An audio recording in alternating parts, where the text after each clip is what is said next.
Breaking news. Washington confirms new tension in the Caribbean after Venezuelan radar activity increased near major shipping routes. At 22:10 local time, the night over the Caribbean shifted fast. A huge shape moved quietly through the dark water. It was the USS Gerald R Ford, running with deck lights off and radar emissions low. The carrier held a steady speed of about 18 knots as it moved south of Puerto Rico like a silent wall of steel. To anyone watching from the outside, it looked like a calm transit. But inside Venezuelan Coastal Command, old radar screens lit up with a single return that seemed to show only one destroyer.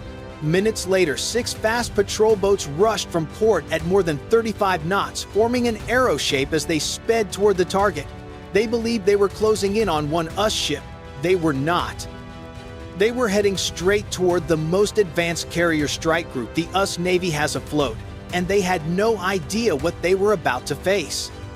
To understand why this moment mattered, you have to picture the waters where it happened. The area north of Venezuela is not empty ocean. It is a busy route used by commercial ships, anti-drug patrols, and vessels moving toward the Panama Canal. Every move in this space carries weight, and every wrong signal can create a bigger problem. The US Navy knows that if a carrier strike group changes course because of pressure from small boats, the message spreads far beyond one coastline. Other nations watch. Rivals watch. It would look like the United States can be pushed off a legal route in international waters, and that is something the Navy cannot accept. For Venezuela, fast patrol boats are among the few tools they can launch quickly, but their radar picture was wrong from the start. The old JY-11B system compressed the giant return from the Ford strike group into the shape of a single destroyer. That mistake shaped every move that followed. Commanders believed they were dealing with one ship, not an entire formation built to control wide sections of ocean. Their orders made sense only inside that false picture. For the sailors involved, none of this was theory. It was real pressure in real time. At high speed, a patrol boat can cross several miles in minutes. At night, mistakes come faster. One wrong angle can suggest a challenge. One sharp turn can suggest fear. The carrier cannot turn quickly. It cannot speed away. Once something fast closes in, the space to react becomes small. That is why the moment the 6 boats locked into an arrow shape, analysts aboard the Ford recognized a deliberate move. It was not a random approach. It was not a drift. It was a direct push to test how firm the US Navy would hold its course. And none of the Venezuelan crews knew the truth behind the darkness. They were not facing a lone ship. They were pushing toward the most advanced naval force on the water, and they were doing it at full speed. They had misread the situation, and that misread was about to take them into a place where every second mattered. Inside the Ford's combat center, the 6 contacts first looked like normal coastal traffic. Their movement was wide and slow, nothing unusual. But within minutes, the pattern changed. The boats straightened their paths, tightened their wakes, and aimed directly toward the Ford's lane. One operator saw it first. "They're forming an arrow," he said, and the room went quiet. The contacts pushed past 35 knots. At that speed, they closed the range quickly while the Ford held steady at 18 knots. When they crossed 20 nautical miles, the mood shifted from routine to alert. A carrier cannot dodge fast boats. Once they commit, the space to react becomes small. At 15 nautical miles, it was clear this was deliberate. The boats held perfect spacing, their angles sharp and steady. That was when the USS Thomas Hudner acted. The destroyer increased power and slid into the intercept line before the fast boats could take it. It was a soft block, calm but firm. Position matters more than speed in a moment like this. On deck, sailors felt the vibration change as Hudner shifted slightly to protect the carrier.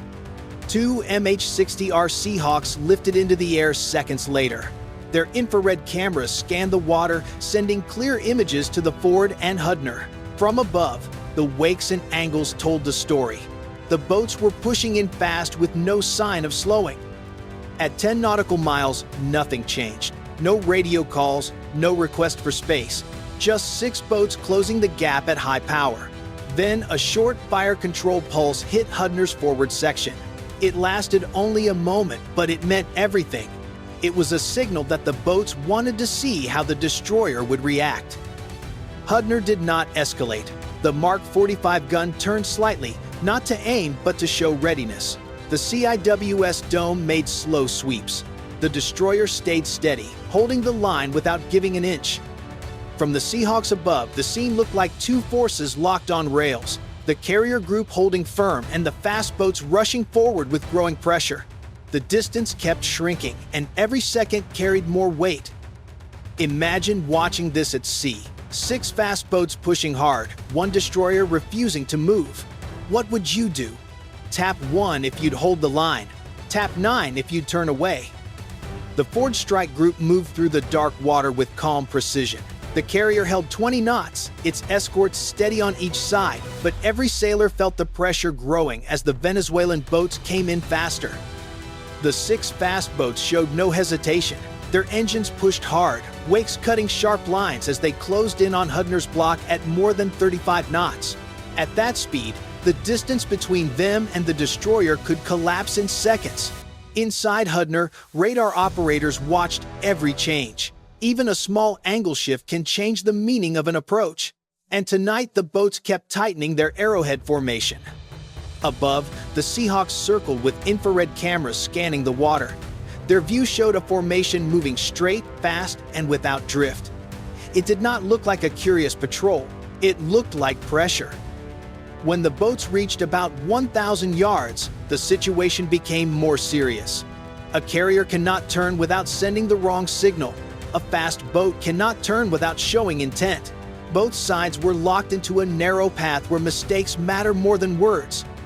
The ocean felt quiet, but inside Hudner the silence was heavy. The speed reading stayed above 30 knots. The spacing stayed tight. Nothing about the pattern suggested they wanted to slow down. Hudner held firm. The Mark 45 gun stayed angled but not aimed. The CIWS moved in slow checks. The Ford kept its course without adjusting a single degree. That steady posture was its message. The US Navy would not be pushed off a legal route. The Venezuelan boats pressed deeper into the gray zone with another surge of speed. The Seahawks recorded every second, catching the moment when the boats came close enough that any wrong decision by either side could trigger something far larger than a simple intercept. On the Ford's deck, sailors tightened gear and kept their eyes on the water. No panic, just trained focus. Everyone understood the next moments would decide how this ended. Both sides were now in a space where action spoke louder than radio calls. If you saw 6 fast boats pushing this close at high speed, how would you read it? Tap 1 if you think they were testing the US Navy, or tap 9 if you think they simply misread the situation. The first sign of change came from Hudner's screens. The speed numbers, solid above 30 knots for minutes, began to fall. 29, 26, 22. It was small at first, but it was real. The boats were losing momentum. From above, the Seahawks saw the shift even clearer. The wakes shortened, the bow waves softened. The tight arrowhead that had pushed so hard toward the Ford was starting to loosen. It was not a retreat, but it was no longer a firm attack line. Hudner stayed steady. The destroyer held its exact position in front of the carrier, blocking the path without a single aggressive move. The Ford stayed at 20 knots, never turning, never signaling stress. The whole formation remained calm and unchanged. The Venezuelan boats slowed more. Their spacing widened just slightly, enough for trained eyes to see the difference. What had been a sharp formation now looked more like normal patrol spacing. For the first time all night, the pressure stopped growing. The crews aboard the Ford knew what this meant. The boats had pressed as far as they could under the belief that they faced one ship. Now they were sitting in front of a full carrier strike group that had not moved an inch in response. The situation they thought they controlled was now controlling them. The boats eased into a gradual outward arc, careful not to appear panicked. Their headings shifted a few degrees toward the coastline. Small moves, but very clear ones. They wanted out of the gray zone without making the moment explode. The Ford group did nothing but hold steady, which made the message even louder. This was the turning point. The pressure broke on their side, not ours. If you saw this moment from above, how would you judge it? Tap 1 if you think it was a smart step back, or tap 9 if you think they realized they pushed too far. Even though the Venezuelan boats had slowed and loosened their formation, the tension did not fade. In moments like this, the most dangerous part is often the turn away. Engines shift pitch, wakes change shape, and even small moves can be misread. Everyone on the Ford and Hudner knew the standoff was not over yet. The boats hovered around 18 knots, drifting in a pattern that no longer looked like an attack line, but they were still close. They had not fully committed to leaving. Inside the Ford, the night felt calm, but every sailor understood that one wrong move could flip the situation back into danger. Even small changes in course can send the wrong signal when both sides are watching for any sign of aggression, and that quiet awareness kept the ship on edge. Hudner stayed exactly where it had been, bow pointed at the incoming wakes. The carrier held a steady 20 knots, not turning even a single degree. There were no alarms, no radio calls, just quiet focus across the ship. That silence wasn't comfort, it was discipline, the kind that keeps a situation from tipping the wrong way. Above the scene, the Seahawks circled and scanned with infrared cameras. Then the shift appeared. One boat eased a few degrees toward the coast. Then another followed, and soon all 6 boats matched the movement. Their wakes spread wider, showing reduced thrust. For the first time all night, the direction was clear. They were turning away. Inside Hudner, watchstanders recognized it instantly. No cheers, just relief mixed with attention. The Venezuelan crews had reached the limit of the moment. They pushed in hard, but now they wanted out without sparking something bigger. The tension dropped only by a fraction because everyone knew the exit can be just as risky as the approach. The Ford strike group did not react or adjust. They kept their heading and their speed exactly the same. That steady discipline made the message stronger than any spoken warning. It showed control, not fear. From above, the Seahawks captured the final picture of the night. 6 boats pulling back in a slow arc, a destroyer holding the block without moving, and a carrier pushing forward as if nothing had shifted. But the shift had happened. This was the climax, the point where the outcome became clear. The US Navy had stayed firm. The pressure broke on the side that applied it. If you were watching from the Ford's deck, seeing those boats finally turn, what would you call that moment? Tap 1 if you'd say it was discipline, or tap 9 if you'd say it was pure control. When the 6 fast boats finally turned back toward the coast, the water around the Ford felt calm again. The carrier held its steady 20 knots, unchanged from the start. Hudner stayed in place a little longer, watching the boats move farther away while the Seahawks circled overhead to confirm the retreat was real. Even with the danger fading, the crews stayed alert. Moments like this do not end all at once. Sailors kept their eyes on the screens and the dark water until the fast boats were several miles out and on a clear path home.